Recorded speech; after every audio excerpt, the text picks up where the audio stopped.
Kasey Kahne made it to victory lane last night, he was about as spent as a driver can be. The proof is what happened after our Marty Snyder asked him his final question. Just feels good to win. It feels good to,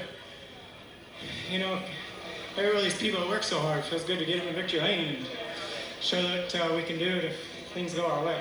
You can tell he's exhausted and he's cramping up. He had mentioned the cramping earlier. He needed some fluids, so no fluids in him, but obviously this is going to be a big celebration for Kasey Kahne.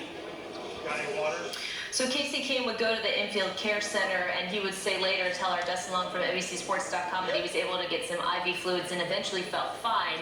But he was cramping just about everywhere after this race. His legs, his arm, he felt it in his chest and his ribs and well. And as you can see, it's written all over his face. I had to drop down the ground, said he started to feel a little bit dizzy at that point, but he is okay. But a grueling stretch. A race spanning 6+ hours for Kasey Kahne as he eventually ended up in victory lane. I'm now outnumbered because I have a pair of crew chiefs at the desk, Slugger Labby and Steve Letarte. Slugger's joined us now. Physical condition, because he is, by all accounts, an extremely fit athlete, but he's having a very tough time. Certainly, I think it come down to mental. I think he was focused on these last 3 restarts that his body simply shut down and he forgot about what he needed to do. He probably wasn't breathing. He probably wasn't doing the things he needed to do that are normal. So he just gave everything he had to put that car in victory lane, Stephen. And that's no easy task when at Indy. Well, it isn't. And what happens, Carolyn, when you're not in that position, this 102 race winless streak wasn't a bunch of near misses. It's been a long time since we've seen Kasey Kahne at the front of these fields, controlling the restarts, trying to have that emotion of a perhaps potential win. And I agree with you, Slugger, that the emotion can almost take you out of the things that you normally do, whether it's taking fluids. Actually, Jeff Gordon was the one who told me, listen, you have to tell me, put it in your notes. Every 50 laps, tell me to drink. I thought that was the craziest thing in the world. But Jeff, I've heard that from multiple drivers, that they have to be reminded to get a little hydration because as they race, they forget to breathe normally and to get the fluids. Remember, these green flag runs in Indy last forever.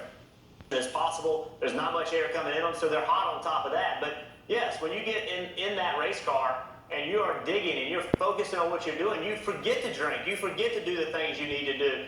I mean, and I agree with Slugger.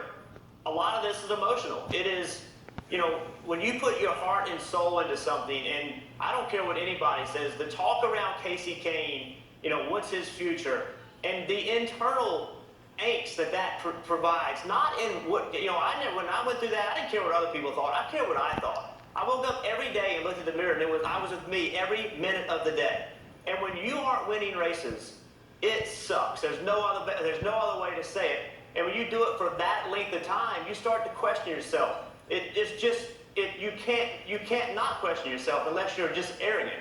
And we know Kasey Kahne isn't arrogant. So the emotions involved, the physical strain involved, we saw it all right there in victory lane. Well, the emotion, the physical strain, it's not going to be lost just on Kasey Kahne because his win at the Brickyard, huge movement in the playoff picture. It's made it much tighter because